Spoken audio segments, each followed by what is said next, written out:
ಬೇಲಿ ಈ ರೀತಿ ಬಗ್ಗಿದ್ರೆ ಈ ಕಡೆ ದಾಟಿದೆ ಆನೆ ಅಂತ ಲೆಕ್ಕಾಚಾರ ಇರುತ್ತೆ ಮುಂದಕ್ಕೆ. ಆಮೇಲೆ ಈ ರೀತಿ ಬಗ್ಗಿದ್ರೆ ಆನೆ ಈ ಕಡೆಯಿಂದ ಈ ಕಡೆ ದಾಟಿದೆ ಅಂತ ನಾವು ಅನ್ಕೊಳ್ತೀವಿ. ಆ ವಾಸನೆ ಹಿಡಿದಾಗ ಏನಾಗುತ್ತೆ, ನಮಗೆ ಗೊತ್ತಾಗುತ್ತೆ ಈ ರೂಟ್ ಅಲ್ಲಿ ಆನೆ ಇದಾವೆ ಅಂತ.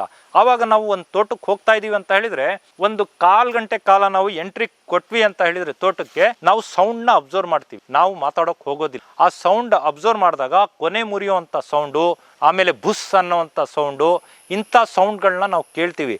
ಮತ್ತೆ ಅದರಲ್ಲಿ ಇನ್ನೊಂದಿರುತ್ತೆ ಕಾವಲ್ಗಾರರು ಯಾವ ರೀತಿ ಇರುತ್ತಂದ್ರೆ, ಇಡೀ ಗುಂಪು ಹಿಂಗಿರುತ್ತೆ. ಒಂದು ಈ ದಿಕ್ಕಿಗೆ ಮುಖ ಮಾಡಿ ನಿಂತಿರುತ್ತೆ, ಇಡೀ ಆನೆಗಳು ಸ್ನಾನ ಮಾಡ್ತಾ ಇರುತ್ತೆ. ಒಂದು ಆನೆ ಈ ದಿಕ್ಕಿಗೆ ಮುಖ, ಇನ್ನೊಂದು ಆನೆ ಈ ದಿಕ್ಕಿಗೆ ಮುಖ ಮಾಡಿರುತ್ತೆ. ಇಡೀ ತಂಡ ನೀರು ಕುಡಿಯುತ್ತೆ, ಮಕ್ಕಳು ಆಟ ಆಡ್ತಿರ್ತಾರೆ, ಆನೆ ಮರಿಗಳು ಆಟ ಆಡ್ತಾ ಇರುತ್ತೆ. ಅಲ್ಲಿವರೆಗೆ ಇದು ಏನು ಮಾಡಲ್ಲ. ಒಂದು ಈ ದಿಕ್ಕು, ಒಂದು ಈ ದಿಕ್ಕಿಗೆ ಮುಖ ಮಾಡಿ.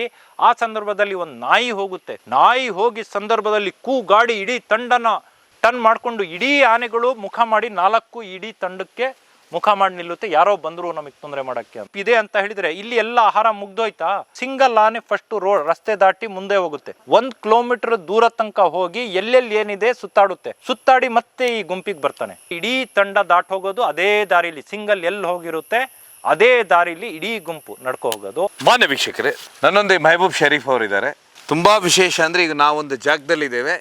ಹಿಂದೆ ನೋಡ್ಬೋದು ನೀವು, ಹಲಸಿನ ಗಿಡಗಳನ್ನು ನೋಡ್ತೀರಾ.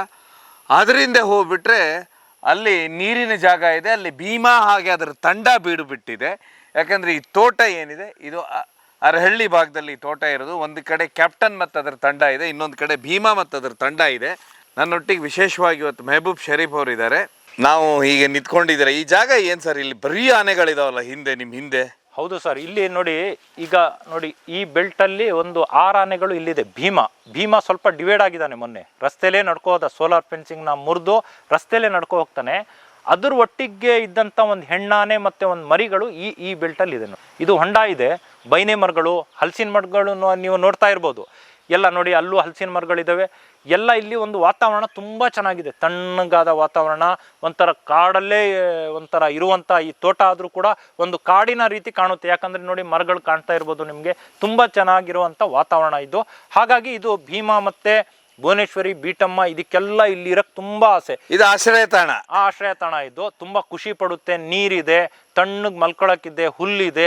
ಇಂಥದ್ದೆಲ್ಲ ಆನೆಗೆ ತುಂಬಾ ಪ್ರಿಯಕರವಾದದ್ದು, ಖುಷಿಯಾಗಿ ಆರಾಮಾಗಿರುವಂತ. ಮತ್ತೆ ಹಲಸಿನ ಗಿಡ ಕಿತ್ತೆಸಿತಂದ್ರಲ್ಲ? ಹೌದು, ಒಂದು ಹಲಸಿನ ಮರ ಏನ್ ಮಾಡುತ್ತೆ, ಹಲಸಣ್ಣಗಳು ಕೆಳಗಡೆ ಇರೋದಿಲ್ಲ, ಕೆಳಗಡೆ ತಿಂದಾದ್ಮೇಲೆ ಮೇಲೆ ಇರುತ್ತೆ, ಅದಕ್ಕೆ ಎಟ್ಕೋದಿಲ್ಲ.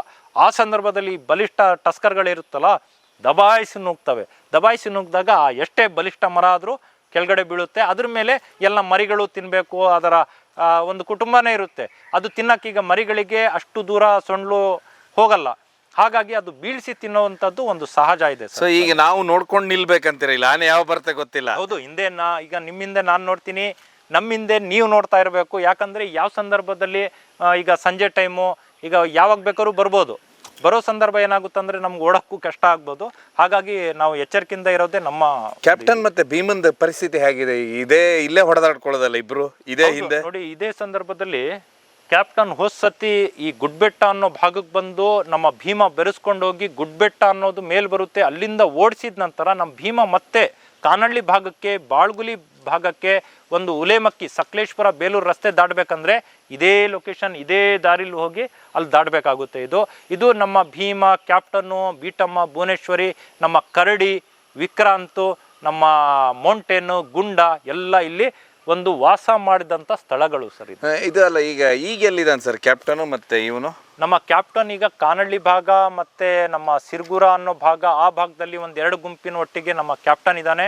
ನಮ್ಮ ಭೀಮಾ ಇಲ್ಲಿ ಇರುವಂಥ ಗುಂಪಿನ ಜೊತೆಗೆ ನಮ್ಮ ಭೀಮಾ ಇದ್ದಾನೆ. ಈಗ ನಮ್ಮ ಭೀಮನ್ಗೆ ಸ್ವಲ್ಪ ಮದ ಕಮ್ಮಿ ಆಗ್ತಾ ಬಂದಿದೆ.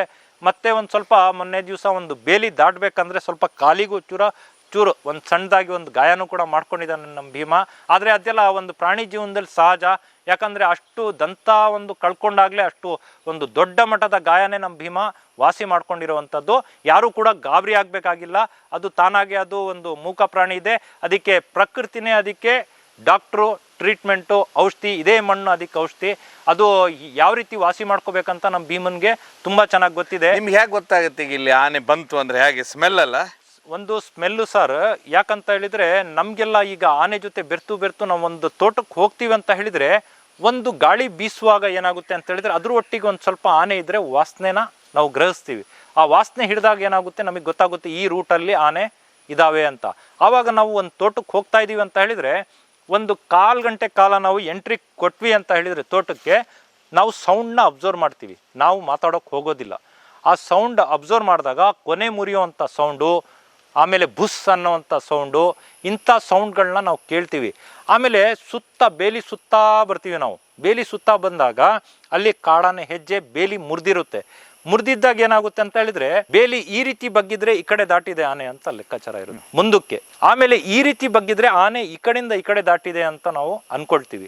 ಅದ್ರ ಹೆಜ್ಜೆನ ಫಾಲೋ ಮಾಡ್ತೀವಿ. ಆನೆ ಹೆಜ್ಜೆ ನೋಡಿದ್ರೆ ಗೊತ್ತಾಗ್ಬಿಡುತ್ತೆ, ಬೇಲಿ ಮುರಿದ್ರೆ ಗೊತ್ತಾಗ್ಬಿಡುತ್ತೆ. ಇದು ಒಂದು ನಮಗೆ ಒಂದು ಸೂಕ್ಷ್ಮ ಒಂದು ದಾರಿ ಸಿಕ್ಕುವಂತ ಆಗೋದು, ಆನೆ ಬಂದಿದೆಯೋ ಇಲ್ವೋ ಅಂತ ಗೊತ್ತು ಮಾಡುವಂತ ಒಂದು ನಮ್ಮ ಒಂದು ಐಡಿಯಾ ಇದೆ. ಇದು ಒಂದು ಚಾಣಾಕ್ಷತನ ಇದೆ. ಭೀಮ ಇಲ್ಲಿ ಇದಾನಂತೀರಾ? ಹೌದು, ಈಗ ಭೀಮಾ ಆ್ಯಂಡ್ ಟೀಮ್ ಇಲ್ಲಿದೆ, ಇದೇ ಪ್ಲೇಸಲ್ಲಿ ಇದೆ. ಇನ್ನೊಂದು ಸ್ವಲ್ಪ ಕತ್ಲೆ ಆದರೆ ನೋಡಿ ಈ ಭಾಗದಲ್ಲಿ ಈಗ ನಾವು ಜೋರಾಗಿ ಮಾತಾಡೋದು ಕಷ್ಟ ಆಗುತ್ತೆ ಇಲ್ಲಿ.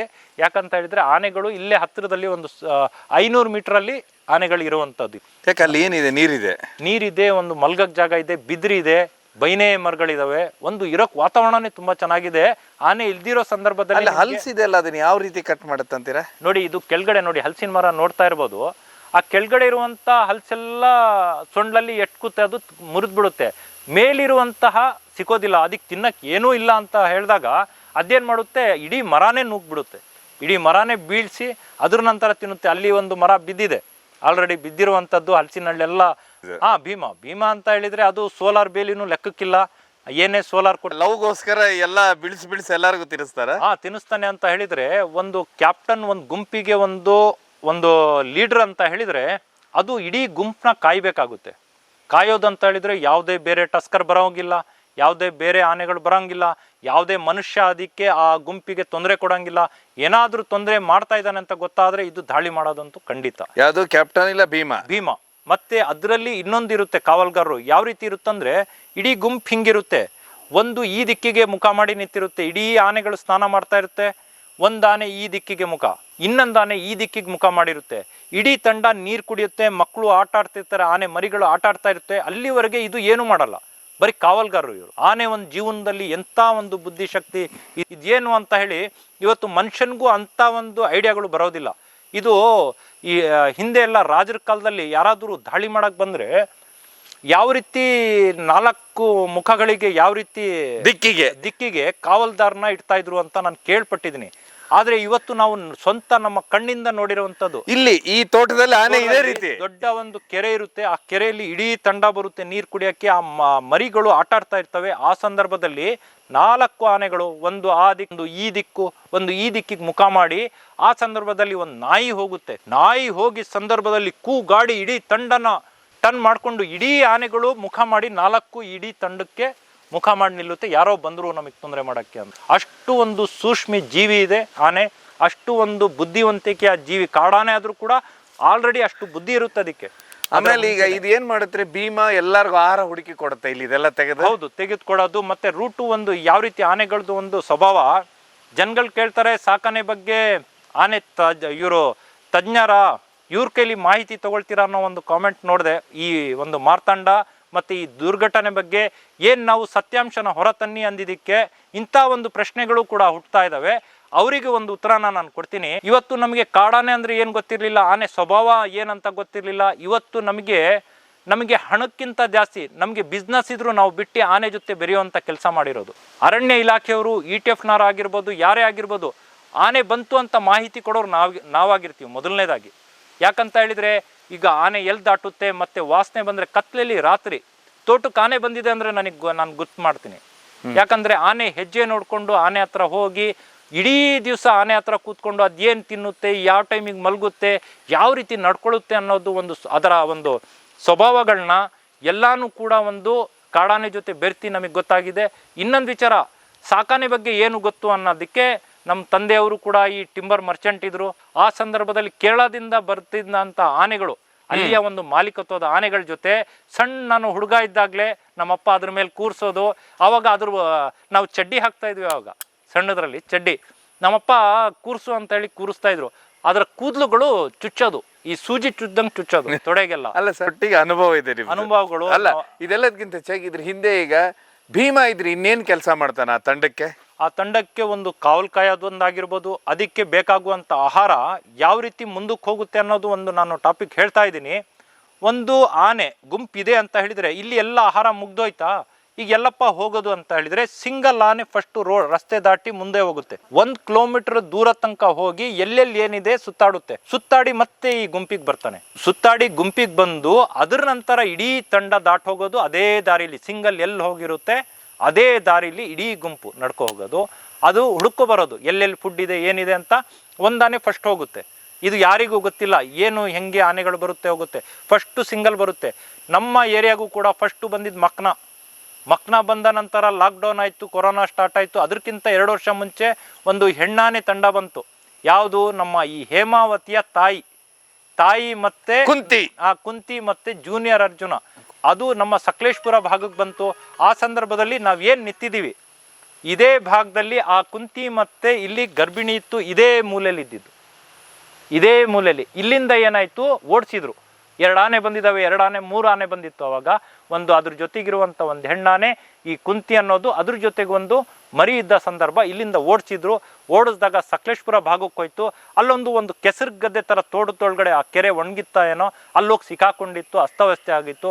ಆ ಸಂದರ್ಭದಲ್ಲಿ ಅದನ್ನು ಸೆರೆ ಹಿಡಿದು ತಗೊಂಡೋಗಿ ಸಕ್ಕರೆ ಬೈಲಿಕ್ಕೆ ತಗೋಗಿ ಬಿಟ್ಟರು ಅದನ್ನು.